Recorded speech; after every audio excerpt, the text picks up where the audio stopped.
Hello बच्चों, welcome to biology of Coded Classes. I hope आप लोग अच्छे होंगे और अच्छे से पढ़ाई कर रहे होंगे। आज हम लोग पढ़ेंगे diversity in the living world. Diversity in the living world. Diversity का मतलब क्या होता है? डाइवर्सिटी का मतलब होता है कि अलग अलग तरह की हमारे लिविंग वर्ल्ड में कितने तरह की जीव जंतु पाए जाते हैं, उनके बारे में हम डिस्कस करेंगे diversity in the living world में। बायोडाइवर्सिटी, बायो का मतलब होता है जीव और डाइवर्सिटी मतलब अलग अलग तरह के जीव। हम इस धरती पे कितने अलग अलग तरह के जीव हैं, कितने स्पीसीज हैं, कितने जीव जंतु पाए जाते हैं इस धरती पे, उसके बारे में हम आज पूरा डिटेल में पढ़ाई करेंगे। Biodiversity or the number and types of organisms present on earth. Biodiversity या the number and types of organism, कितने तरह के ऑर्गेनिज्म हैं, कितने प्रकार के हैं, कितने अलग अलग तरह के हैं हमारे धरती पे पाए जाते हैं, उसी के बारे में diversity in the living world में बताया गया है। The number of species that are known and described range between 1.7 से 1.8 मिलियन। बोला गया है कि 1.7 से 1.8 मिलियन स्पीसीज को हम अभी तक खोज पाए हैं। यह पॉइंट एनसीईआरटी में दिया हुआ है। अभी तक हम लोग इतने स्पीसीज को ढूंढ पाए हैं। अभी कई सालों से अभी आ ही रहे हैं, स्पीसीज को ढूंढा ही जा रहा है, डिस्क्राइब ही किया जा रहा है। अगर कोई स्पीसीज मिलता है तो हम उसे क्लासिफिकेशन, उसका कैरेक्टर को पहले हम देखते हैं, उसके बाद उसको आइडेंटिफाई करते हैं, उसके बाद उसे हम किसी कैटेगरी में रखते हैं। जैसे आप सुने होंगे पेंडेमिक कोविड-19 के टाइम की क्या वायरसेस पहले नहीं थे? वायरस पहले भी थे, लेकिन अब कोविड-19 में सुने हैं कोरोना वायरस। कोरोना वायरस एक नया स्पीसीज आया जिसके बारे में हमें पहले ज्ञात नहीं था, लेकिन कोविड-19 के टाइम हमें कोरोना वायरस के बारे में पता चला। इसी तरह हर टाइम ऑल टाइम ये स्पीसीज को ढूंढा ही जा रहा है, देखा ही जा रहा है कि कौन सा स्पीसीज है, उसके कैरेक्टर को देखा जाता है, उसके बाद आइडेंटिफिकेशन की जाती है, उसके बाद क्लासिफिकेशन की जाती है और उसे फिर नाम दिया जाता है। इसी के बारे में हम आज पढ़ेंगे। 1.2 मिलियन एनिमल अभी तक खोजे, जितने स्पीसीज खोजे गए हैं, जितने जीव जंतु खोजे गए हैं, उतने में से 1.25 मिलियन एनिमल जो है वो 1.25 मिलियन एनिमल की प्रजाति को खोजे गए हैं और 0.55 मिलियन प्लांट के स्पीसीज को खोजे गए हैं, यानी कि प्लांट के प्रजाति को खोजे गए हैं, जिसमें एनिमल में सबसे ज्यादा इंसेक्ट, कीड़ा मकोड़ा की प्रजाति को ज्यादा खोजे गए हैं और प्लांट के केस में एंजियोस्पर्म को सबसे ज्यादा प्रजाति ढूंढे जा चुके हैं। आपको एंजियोस्पर्म का मतलब नहीं समझ में आया होगा।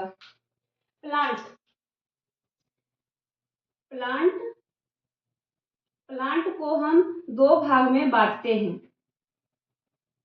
आप देखे होंगे कि कोई प्लांट छोटा है, कोई बड़ा है, कोई इतने बड़े हैं कि हम उसे देखने के लिए अपने सिर को उठाना पड़ता है, कोई इतने छोटे कि हमें सिर को झुका के देखना पड़ता है, कोई लता के फॉर्म में होते हैं।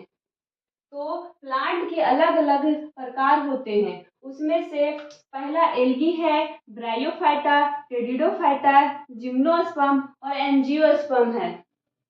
एल्गी आप देखे होंगे नदी तालाबों में ऊपर हरा हरा परत जम जाती है, उसे हम एल्गी के कैटेगरी में रखेंगे। ब्रायोफाइटा, एल्गी और ब्रायोफाइटा में ये नोटिस करते हैं जो टिश्यू लेवल का हो, जो सिर्फ टिश्यू लेवल का हो, उसमें ऑर्गन डेवलप नहीं होते, ऑर्गन एब्सेंट होते। जैसे प्लांट के केस में ऑर्गन कौन कौन कौन होंगे, रूट, स्टीम, लीफ, ब्रांच, ये सब ऑर्गन के रूप में आ गए। तो वही रूट स्टीम एंड लीफ जिसमें एब्सेंट हो उसे हम एल्गी और ब्रायोफाइटा के कैटेगरी में रखेंगे। और टेरिडोफाइटा, जिम्नोस्पर्म, एंजियोस्पर्म ये ऑर्गन लेवल का होते हैं। इसमें लीफ, रूट, स्टीम प्रेजेंट होते हैं। हम पेड़ जो देखते हैं उसमें देखिएगा रूट भी होता है, लीफ भी होता है और स्टीम, ब्रांचेस, तना होते हैं। उसे हम जिम्नोस्पर्म, एंजियोस्पर्म और टेरिडोफाइटा के रूप में रखते हैं। प्लांट को पांच भाग में बांटा गया है, जिसमें से एंजियोस्पर्म का स्पीसीज, प्रजाति सबसे ज्यादा ढूंढे गए हैं 0.5 मिलियन में। अब आप सोच रहे होंगे कि क्लासिफिकेशन की जरूरत हमें क्यों पड़ी। ये भी मन में क्वेश्चन आ रहा होगा कि हमें उस कोई भी स्पीसीज को जानने के लिए या उसे पढ़ने के लिए, समझने के लिए हमें ये सब प्रोसेस क्यों करना पड़ता, उसे क्यों हम कैटेगराइज करें, क्यों हम उसका क्लासिफिकेशन करें, क्यों कैरेक्टराइजेशन करें, क्यों आइडेंटिफिकेशन करें, क्यों उसको नाम दें।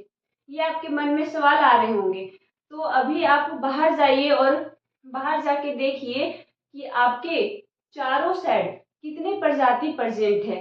प्लांट के प्रजाति को भी नोट डाउन करके आइएगा और एनिमल की प्रजाति को भी नोट डाउन करके आइएगा। देखिएगा कि आप नहीं कर पाएंगे। अगर आप किसी को नोट डाउन कर रहे हैं, अगर किसी प्रजाति का नोट डाउन कर रहे हैं तो आप किसी को छोड़ भी सकते हैं, ये आप भूल भी सकते हैं कि ये भी हमारे एनिमल किंगडम में, प्लांट किंगडम में भी आते हैं। हम कैटेगराइज नहीं कर पाएंगे। किसी किसी स्पीसीज या जीव जंतु को देखते हैं और हमें समझ नहीं आता कि वो ये कौन से कीड़ा है, उसका नाम नहीं पता होता हमें। लेकिन ये टैक्सोनॉमी की हेल्प से हम उसे आइडेंटिफाई कर पाते हैं, उस जीव जंतु का नाम जान पाते हैं। इसीलिए हमें क्लासिफिकेशन की जरूरत पड़ी। What is need of classification? Classification की जरूरत क्यों पड़ी? क्योंकि it is process of grouping of organism in suitable category, ताकि हम ऑर्गेनिज्म को एक सूटेबल कैटेगरी में रख सके। इसीलिए हमें क्लासिफिकेशन की जरूरत पड़ी। This is done to make study of organism easy, और दूसरा ताकि हम पढ़ सके इजी तरीके से। हमें 1.7 से लेकर 1.8 मिलियन स्पीसीज को पढ़ना, उनके कैरेक्टर को जानना, उनके बारे में कोई भी कुछ टॉपिक बताना बहुत मुश्किल हो जाता है। लेकिन हम जब क्लासिफिकेशन करते हैं तो हम एक पर्टिकुलर, जैसे मान लीजिए हम प्लांट किंगडम के बारे में पूछे तो आप इजीली बताएंगे कि प्लांट में रूट होते हैं, स्टीम होते हैं, लीफ होते हैं, वो फोटोसिंथेसिस करते हैं। हम इजी तरीके से बता सकते हैं। क्यों? जब हमारे पास अभी क्लासिफिकेशन है, इसकी हेल्प से हम ये बता पाते हैं कि प्लांट किंगडम के क्या क्या फीचर हैं। और एनिमल किंगडम, अगर हम पूछे एनिमल किंगडम में एनिमल कौन कौन से एनिमल्स को रखेंगे, क्या हम उसमें एल्गी को रख सकते हैं या जिम्नोस्पर्म को रख सकते हैं? अगर एनिमल में हम जिम्नोस्पर्म को रख दे तो क्या इसका कैरेक्टर हम उसमें शो कर पाएंगे एनिमल्स में? नहीं, क्योंकि एनिमल्स एक जगह से दूसरे जगह मूव करता है। एनिमल्स के पास मेमोरी ग्लैंड होते हैं। एनिमल्स रिप्रोड्यूस करता है और संतान को उत्पन्न करता है। बहुत सारे एनिमल्स ऐसे हैं जो अंडे देकर बच्चे प्रोड्यूस करते हैं और कोई डायरेक्ट यंग वन को जन्म देते हैं। अब हम आगे देखते हैं कॉन्सेप्ट ऑफ टैक्सोन। टैक्सोन है क्या? अभी हम लोग diversity in the living world पढ़े, what is need of classification, हमें क्लासिफिकेशन की जरूरत क्यों पड़ी। Taxon, concept of taxon, taxon है क्या। हमारे एनसीईआरटी क्लास 11 के बायोलॉजी बुक में टैक्सोन, टैक्सा, टैक्सोनॉमी, सिस्टमैटिक ये सब कॉन्सेप्ट है। तो ये टैक्सोन है क्या। जैसे आप मान लीजिए, आप अपने दिमाग में सोचिए, मैंने बोला डॉग, डॉग का कुछ फीचर बताइए, तब क्या बोलेंगे। डॉग के पास 4 पैर होते हैं, डॉग ऐसे ही खुले में घूमते रहते हैं, वो बच्चे प्रोड्यूस कर सकते हैं, डॉग खाना खाना भी खाते हैं, वो बच्चे को दूध पिलाते हैं, उनका केयर करते हैं। डॉग के बारे में डॉग बोलते ही हमारे मन में इतने सारे फीचर आने लगे, इतने सारे उसका कैरेक्टर हम बता सकते हैं। टैक्सोन, अब हम देखते हैं टैक्सोन का डिफिनेशन क्या होता है। Taxon is a category, taxon एक ग्रुप है, टैक्सोन एक ग्रुप है जिसमें सम ऑब्जर्वेबल कैरेक्टर, जो हम ऑब्जर्व करते हैं, देखते हैं, उसे देख के जो हम बता सकते हैं, ऑब्जर्वेबल कैरेक्टर, उस taxon is a category which have some observable character, जिसमें टैक्सोन एक कैटेगरी है, एक ग्रुप है जिसमें हम कुछ ऑब्जर्वेबल कैरेक्टर को रखते हैं, उसी को हम टैक्सोन कहते हैं। एनी नेम लाइक डॉग, अभी हमने एग्जांपल दिया, dog is a taxon, dog एक टैक्सोन है। कैसे, क्योंकि डॉग को सुनते ही हम कुछ फीचर बताने लग जाते हैं, माइंड में आने लग जाता है, इसीलिए हम डॉग को एक टैक्सोन की कैटेगरी में रखेंगे। डॉग के सारे प्रजाति का सेम फीचर होगा जो हमारे दिमाग में आएगा। ये नहीं है कि डॉग ये है और डॉग बी है। अगर ये डॉग खाना खाता है, अगर ये डॉग खाना खाता है तो ये डॉग खाना नहीं खाए, ऐसा नहीं होता है, दोनों खाना खाएंगे। अगर ये बच्चे को नरिश कर रहा है, अगर केयर कर रहा है, तो डॉग बी भी अपने बच्चे का केयर करेगा, ध्यान रखेगा। एक इंसान जिस तरह अपने बच्चे का ध्यान रखता है, उसी तरह डॉग भी अपने बच्चे का ध्यान रखता है, केयर करता है, उसे नरिश करता है, उसे पालता है। तो डॉग का सुनते ही मन में, डॉग का नाम आते ही माइंड में, हमारे मन में, हमारे दिमाग में कुछ फीचर आने लग जाते हैं, उनके बारे में हम कुछ बता सकते हैं, उसी को हम टैक्सोन कहते हैं। टैक्सोन, टैक्सोन सिंगुलर है और टैक्सा प्लूरल है। जैसे आप लिखते हैं बॉय, ये सिंगुलर है, सिंगुलर है, और बॉयज ये प्लूरल है। इसी तरह हम गर्ल्स के रूप में देखें, गर्ल्स सिंगुलर है और गर्ल्स प्लूरल है। इसी तरह टैक्सोन जो है वो सिंगुलर रूप में है और टैक्सा प्लूरल रूप में है। आई होप आपको टैक्सोन और टैक्सा के बीच जो भेदभाव होगा, जो ना समझ होगा, जिन्हें कुछ समझ ना आ रहा होगा, अभी ये वीडियो देखने के बाद आपको यह क्लियर हो गया होगा कि टैक्सोन किसे कहते हैं और टैक्सा किसे कहते हैं। टैक्सोन हम उसे कहते हैं, टैक्सोन एक ऐसा ग्रुप है जिसमें हम कुछ ऑब्जर्वेबल फीचर को रखते हैं, उसे हम टैक्सोन कहते हैं। टैक्सोन सिंगुलर रूप है और टैक्सा प्लूरल रूप है। Each taxon is category, but each category is not taxon. प्रत्येक टैक्सोन एक कैटेगरी है, प्रत्येक टैक्सोन एक ग्रुप है, लेकिन प्रत्येक ग्रुप एक टैक्सोन नहीं हो सकता। कैसे, अब इन्हें समझते हैं। जैसे फाइलम, क्लास, ऑर्डर। फाइलम को सुनते ही क्या आपके मन में कोई फीचर आया, कोई कौन, जैसे ही हम आपको बोले किंगडम, किंगडम।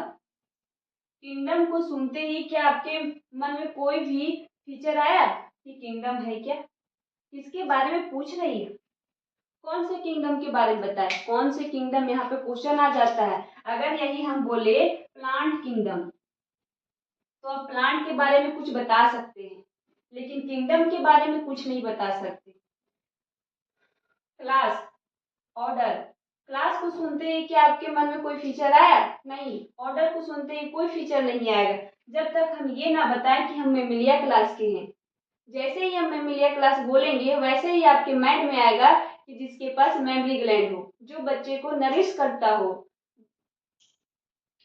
और जैसे अर्थोपोडा, इंसेक्टा, प्रेमेटा, होमो, जैसे ही हम अर्थोपोडा बोले, अर्थोपोडा, इंसेक्टा, वैसे ही आपके मन में कुछ फीचर आने लग रहा होगा। इंसेक्टा बोलते ही आपके मन में आ रहा होगा कि शायद कीड़े मकोड़े के बारे में बोल रहे हैं। उनके कुछ इंसेक्टा सुनते ही इंसेक्टा ग्रुप का जो भी फीचर है वो आपके माइंड में आने लग रहा होगा। तो इसीलिए बोला गया है कि टैक्सोन। टैक्सोन का मतलब हमने क्या बताया कि ऐसा ग्रुप जिसे सुनते ही हमारे मन में कुछ कैरेक्टर आने लगे, हमारे माइंड में उसका कुछ फीचर आने लग जाए, उसे हम टैक्सोन कहते हैं। तो टैक्सोन, प्रत्येक टैक्सोन एक कैटेगरी है, लेकिन प्रत्येक कैटेगरी एक टैक्सोन नहीं हो सकता। कैटेगरी का मतलब क्या बताई मैं? ग्रुप। कैटेगरी मतलब ग्रुप। जैसे एनिमल किंगडम एक ग्रुप है, उसे हम जैसे plant kingdom, animal kingdom, Mammalia class, इसी तरह ये कैटेगरी ही बोल रहे हैं ना कि एनिमल किंगडम का कैटेगरी है, ये प्लांट किंगडम का कैटेगरी है, तो हम इसे बोल सकते हैं कि ये एनिमल किंगडम का ग्रुप है, एनिमल किंगडम का कैटेगरी है, ऐसा बोल सकते हैं। तो कैटेगरी क्या हुआ? ग्रुप। और टैक्सोन क्या है? टैक्सोन क्या है? ऐसा ग्रुप जिसे सुनते ही हमारे मन में कुछ फीचर आने लग जाए उसके रिलेटेड, जिसके बारे में हम बात कर रहे हो, उसे हम टैक्सोन कहते हैं। और कैटेगरी ग्रुप को कहते हैं। तो यही बोला जा रहा है कि प्रत्येक टैक्सोन एक कैटेगरी है, लेकिन प्रत्येक कैटेगरी एक टैक्सोन नहीं हो सकता। आई होप आपको टैक्सोन, टैक्सा और कैटेगरी के बीच अंतर समझ में आ रहा होगा। अब आगे देखते हैं टैक्सोनॉमी। टैक्सोनॉमी है क्या? टैक्सा, टैक्सोनॉमी लग रहा होगा कि रिलेटेड ही है। यहाँ पे टैक्सोन का मतलब आया कि ऐसा ग्रुप जिसे सुनते ही हमारे मन में कुछ फीचर आने लगे। उसी तरह टैक्सोनॉमी क्या है? It is a branch of biology which deals with process of placing organism into correct taxonomy category. ये फीचर को बताता है टैक्सोन, लेकिन टैक्सोनॉमी ये प्रोसेस है। किस चीज का प्रोसेस? ऑर्गेनिज्म को सही जगह रखने का। टैक्सोनॉमी क्या है? एक ऐसा प्रोसेस है बायोलॉजी का या ब्रांच, बायोलॉजी में यह टैक्सोनॉमी आता है जिसमें डील्स किया जाता है उसका process, placing organism into correct taxonomy category. एक करेक्ट ग्रुप में रखने का जो प्रोसेस है ऑर्गेनिज्म को, उसी को हम टैक्सोनॉमी कहते हैं। टैक्सोनॉमी इन ये प्रोसेस, यह एक प्रोसेस है। टैक्सोन का मतलब मैंने बताई, इसे सुनते ही हमारे माइंड में कुछ फीचर आने लगते हैं, लेकिन टैक्सोनॉमी को सुनते ही हम ये सोचने लगते हैं कि ये प्रोसेस के बारे में बता रहा है। टैक्सोनॉमी ही एक प्रोसेस का रूप है। Taxonomy in a process, simple word में बोले तो क्या है? यह प्रोसेस है जिसमें कुछ स्टेप इन्वॉल्व है, जैसे कैरेक्टराइजेशन, आइडेंटिफिकेशन, क्लासिफिकेशन, नॉमेनक्लेचर। ये 4 स्टेप है जो टैक्सोनॉमी के अंदर आते हैं। ये चारों स्टेप हमें ये ये चारों स्टेप हमें हेल्प करते हैं ऑर्गेनिज्म को सही तरीके से पहचानने में, उन्हें पढ़ने में, उनके बारे में जानने में। उनका फीचर क्या है, ये चारों हमें अच्छे से समझाते हैं। इनके हेल्प से हम एक ऑर्गेनिज्म को सही जगह रख पाते हैं, उन्हें एक अच्छा स्थान दे पाते हैं, उसका जो पोजीशन है उसे हम दे पाते हैं।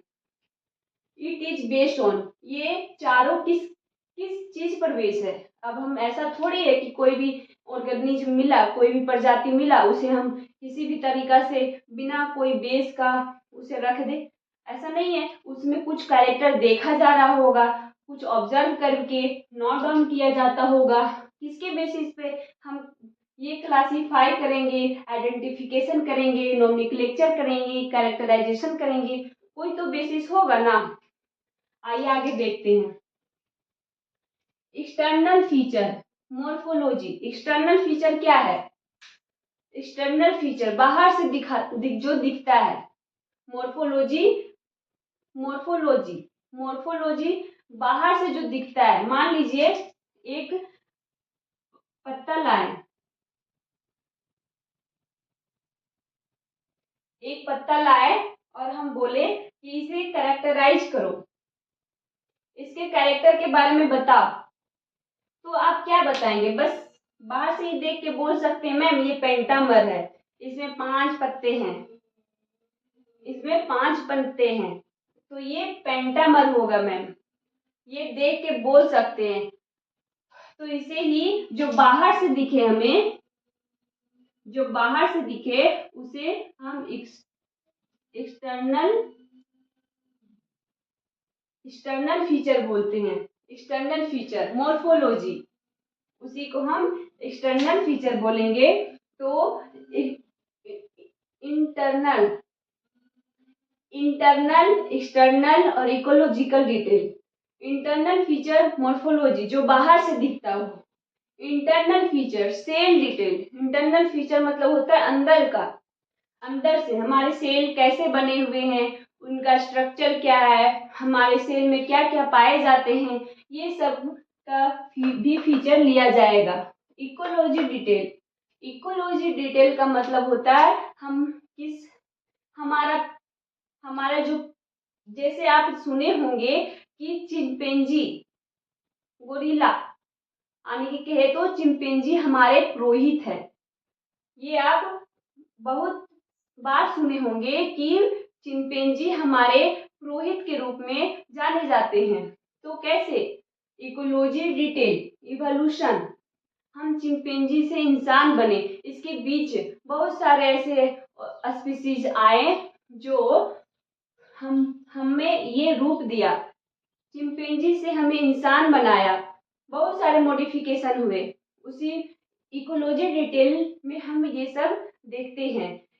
ये हम आगे चैप्टर इवोल्यूशन जब हम पढ़ेंगे तब उसमें अच्छे से बताया जाएगा।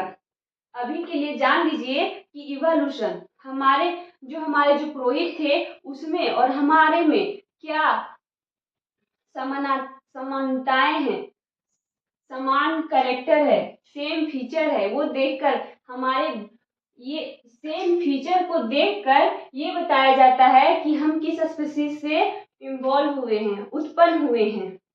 उसी यही सब प्रोसेस को देखकर हम ये टैक्सोनॉमी का प्रोसेस है उसे हम करते हैं। सिस्टमैटिक, अब आगे टॉपिक आया सिस्टमैटिक। सिस्टमैटिक है क्या? सुनते ही माइंड में आ रहा होगा सिस्टमैटिक, कोई सिस्टम तरीके से, कोई अच्छे तरीके से अरेंजमेंट किया हो। सिस्टमैटिक, सिस्टम, एक अच्छे तरीके से कुछ अरेंज किया हो, उसी को सिस्टमैटिक कहते हैं। आइए देखते हैं सिस्टमैटिक का मतलब। Systematic, proper arrangement which involve phylogenetic. इसमें बोल रहा है कि सिस्टमैटिक का मतलब होता है प्रॉपर अरेंजमेंट, एक अच्छे तरीके से। जैसे मान लीजिए डॉग है, कैट है, तो हम इसे कैसे अरेंज करें, इसका करेक्ट प्रॉपर अरेंजमेंट कैसे करें, उसी के बारे में हमें सिस्टमैटिक बताता है। सिस्टमैटिक, अभी हमने टैक्सोनॉमी के बारे में पढ़ा। टैक्सोनॉमी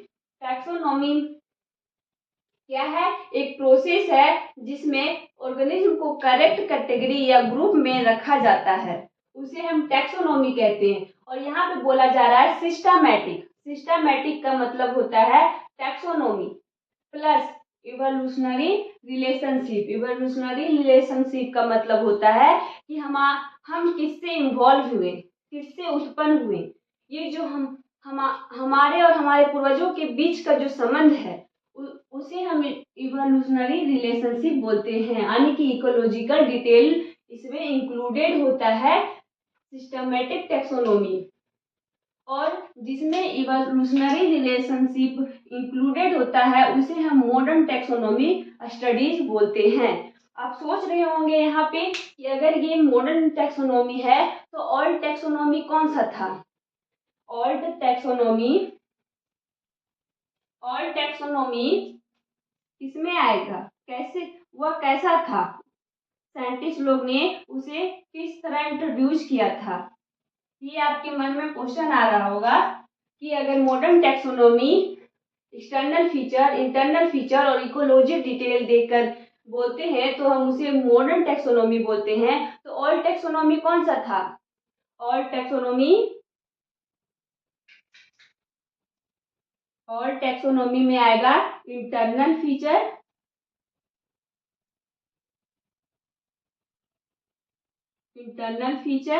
और एक्सटर्नल फीचर।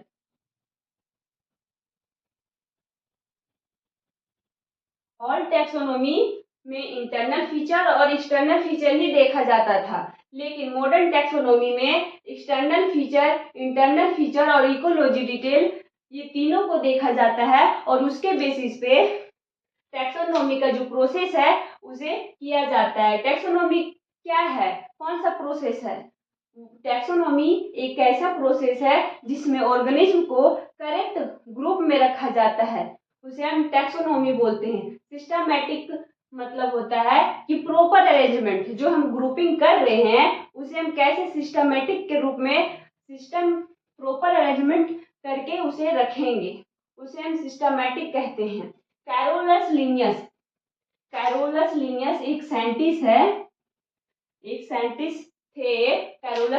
एक साइंटिस्ट थे जिन्होंने एक बुक लिखा सिस्टमा नेचुरे। बुक का क्या नाम है? सिस्टमा नेचुरे। इसमें ये बताया गया है कि सिस्टमैटिक रूप में हम कैसे ऑर्गेनिज्म को रखेंगे, कैसे उन्हें हम करेक्ट ग्रुपिंग करेंगे। कैरोलस लिनियस, आप इन्हें जरूर याद कर ले कि कौन से साइंटिस्ट है, उनका नाम क्या है? Carolus Linnaeus. क्योंकि ऑब्जेक्टिव क्वेश्चन में ये जरूर आएंगे कि सिस्टमा नेचुरे जो बुक है वो किन्होंने लिखा? तो कैरोलस लिनियस ने लिखा था। प्लांट, अब यहाँ पे आता है कॉन्सेप्ट ऑफ स्पेसिमेंस। आगे हम ये कैरेक्टराइजेशन, आइडेंटिफिकेशन, क्लासिफिकेशन, नॉमेनक्लेचर जब पढ़ेंगे तब हम बार बार यूज करेंगे कि स्पेसिमेन, एक अच्छे स्पेसिमेन, एक बुरे स्पेसिमेन, ये सब बार बार मैं बोलूंगी स्पेसिमेंस, तब आपको नहीं समझ में आएगा कि स्पेसिमेंस है क्या। इसीलिए अभी आप ध्यान से सुने और समझे ताकि आगे प्रॉब्लम ना हो। जब हम ये टॉपिक पढ़ेंगे तब हमें स्पेसिमेंस का मतलब पता होना चाहिए। जैसे मान लीजिए प्लांट और एनिमल, प्लांट या एनिमल का कोई भी पार्ट ले लीजिए, प्लांट या एनिमल का कोई भी पार्ट ले लीजिए। जैसे मान लीजिए प्लांट और एनिमल, चाहे आप प्लांट का ले या एनिमल का ले, किसी का भी ले लीजिए। हम मान लेते हैं प्लांट का लिए, प्लांट का कोई स्पीसीज लाए, मान लीजिए गुलाब का फूल, रोज,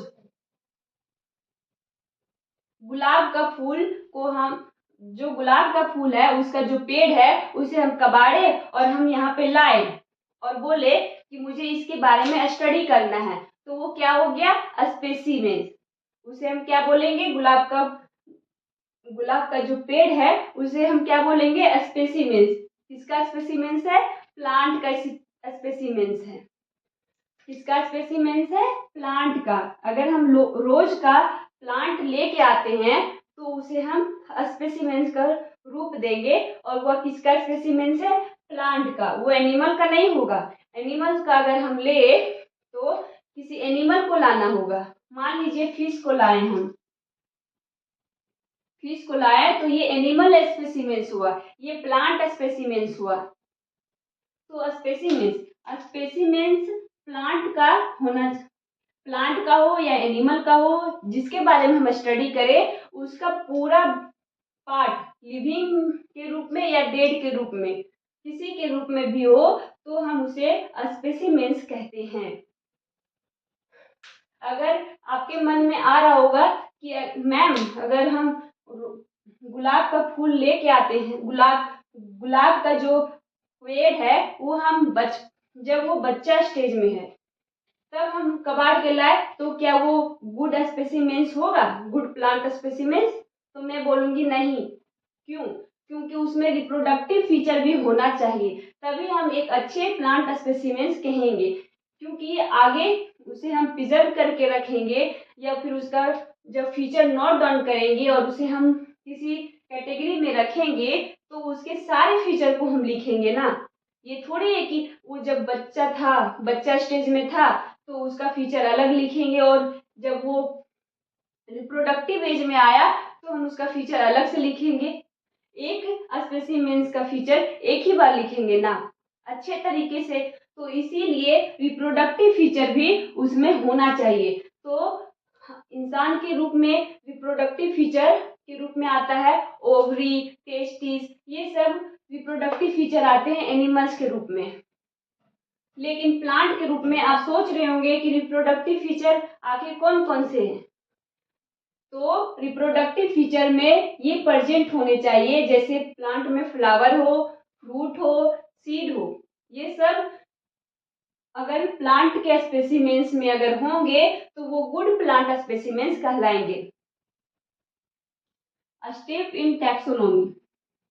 आगे हम लोग स्टेप इन टैक्सोनॉमी के बारे में जानेंगे। आगे आने वाले लेक्चर में हम इन्हें एक एक करके अच्छे से डिटेल से पढ़ेंगे।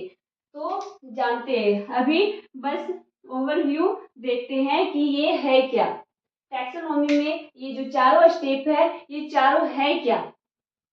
Characterisation, identification, classification, nomenclature. Characterisation मैं एक एग्जाम्पल के थ्रू समझाती हूँ। जैसे मान लीजिए एक बच्चा जन्म लिया जब, तब हम उन्हें ये बोलते हैं कि ये पापा जैसा दिखता है, ये मम्मी के जैसी दिख रही है, इसके अंदर नाना घर साइड वाले ज्यादा फीचर है या दादी के घर साइड वाले ज्यादा फीचर है। ये सब हम गिनने लग जाते हैं कि बच्चे में आखिर कौन कौन से फीचर हैं।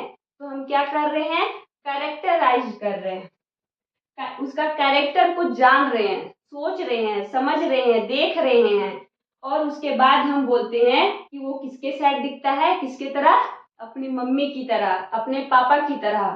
तो वो आइडेंटिफिकेशन किए हम कि किसके तरह दिख रहा है, किसके तरह नहीं दिख रहा है। और क्लासिफिकेशन, जब हमें पता चलता है कि ये किसके तरह दिख रहा है, मान लीजिए माँ के साइड ज्यादा उसका फीचर गया है तो हम बोलते हैं ये तो माँ के जैसा दिख रहा है। तो हम डायरेक्टली किसको बोले, माँ की तरह दिख रहा है, तो हम उसे क्लासिफाई किए या फिर उसे क्लासिफाई कर दिए कि वो अपने मम्मी की तरह ज्यादा दिख रहा है, इसी उसे हम अलग कैटेगरी में रख दिए। और जब नाम देने की बारी आई, अब वो बच्चा जन्म लिया है, अब मान लीजिए आज एक बच्चा जन्म लिया, कल दूसरा आएगा, तीसरा आएगा, तब ये थोड़ी बोलेंगे एक बच्चा, दो बच्चा, ऐसे थोड़ी बोलेंगे, उसका नाम देंगे, उसे हम अलग स्पेशल कुछ नाम देंगे जिससे हम उसे बुला सके, वो उसे जब हमें जरूरत हो तब हम उससे कांटेक्ट कर सके, उससे संपर्क कर सके, तो उसे हम नाम देते हैं। कैरेक्टराइजेशन, पहले हम उसका कैरेक्टर को देखेंगे, ऑब्जर्व करेंगे। आइडेंटिफिकेशन, पहले जो कैरेक्टर हम ऑब्जर्व किए उसके बेसिस पे हम ये आइडेंटिफाई करेंगे ये दिखता किसके जैसा है। दिख किसके जैसा रहा है? क्लासिफिकेशन। क्लासिफिकेशन का मतलब है जब हम ये देखेंगे, आइडेंटिफाई कर लेंगे ये किसके जैसा दिख रहा है, और वो उस ग्रुप में, उस कैटेगरी में अगर हम रख देते हैं तो हम उसे क्लासिफिकेशन कहते हैं।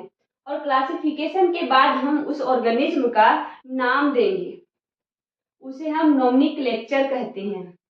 जब हम आइडेंटिफिकेशन पढ़ेंगे तो बहुत सारे साइंटिस्ट लोग ने बहुत सारे स्पीसीज को किस ग्रुप में रखा है, कैसे रखा है, किसके बेसिस पे हम आइडेंटिफाई करेंगे, वो हम टैक्सोनॉमी एड्स में पढ़ेंगे। इसमें herbarium, zoological park, botanical park, ये सब आएंगे।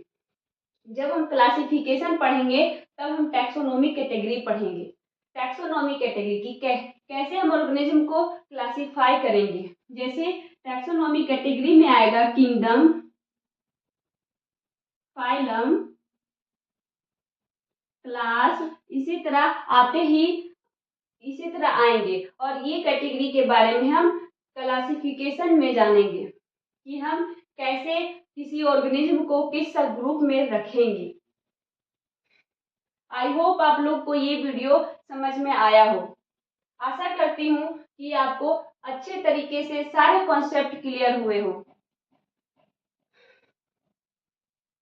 आगे की क्लास में हम ये देखेंगे कि कैरेक्टराइजेशन, आइडेंटिफिकेशन, क्लासिफिकेशन और नोमेनक्लेचर का ये सब क्या है, इनके कॉन्सेप्ट क्या है, इसमें क्या पढ़ना है, हम कैसे कैरेक्टराइजेशन करेंगे, आइडेंटिफिकेशन करेंगे, क्लासिफिकेशन करेंगे, नोमेनक्लेचर करेंगे, इनके जो प्रोसेस है उनके बारे में हम पढ़ेंगे।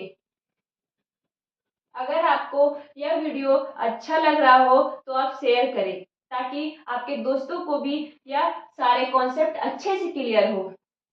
लाइक करें, शेयर करें एंड कमेंट करें। अगर जिसमें आपको जो टॉपिक आपको समझ ना आ रहा हो वो कमेंट करें, ताकि हम अलग से उसमें पर्टिकुलर वीडियो बना के डालें और आपकी कॉन्सेप्ट और अच्छे तरीके से क्लियर हो।